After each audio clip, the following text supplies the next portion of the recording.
హైదరాబాద్ మాదాపూర్ లో కారు బీభత్సం సృష్టించింది. వేగంగా వెళ్తున్న క్యాబ్ అదుపు తప్పి రోడ్డు పక్కన పారిశుద్ధ్య కార్మికులపై దూసుకు వెళ్లింది. ఈ ఘటనలో మంజుల, శాంతమ్మ అనే ఇద్దరు మహిళా కార్మికులకు తీవ్ర గాయాలయ్యాయి. క్షతగాత్రులను సమీపంలోని ఆసుపత్రికి తరలించారు. సమాచారం అందుకున్న పోలీసులు సంఘటనా స్థలానికి చేరుకుని క్యాబ్ డ్రైవర్ ను అదుపులోకి తీసుకున్నారు.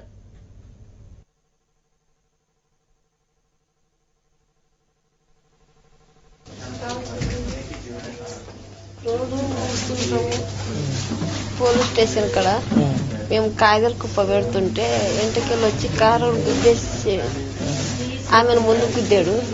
ఆమెను గుద్దికి ఆమె కింద పడ్డ దగ్గర నేను చూసుకోవాలి. ఇక్కడ ఇంటికి పోదాం మళ్ళీ కాయదలు కుప్ప పెడుతుంటే నన్ను వచ్చి గుద్ది కారు మీద వెళ్ళిపోయింది సార్. కార్లో ఎంతమంది ఉన్నారో చూసుకోలేదు సార్. మేము కింద పడిపోయాము. ఫాస్ట్ లో వచ్చేసాడు సార్. ఫాస్ట్ లో వచ్చి గుద్దుకొని వెళ్ళిపోతే ఏంటో ఒక ఆయన రోడ్డు మీద నడిచేటప్పుడు ఎవరో చూసి మాదాపూర్ పోలీస్ స్టేషన్ ఫోన్ చేశారు. ఫోన్ చేస్తుంటే పోలీసులు వచ్చి కార్ పక్కకు పెట్టి. నా పేరు శాంతమ్మ. ఏం సార్? ఆమె పేరు మంజు.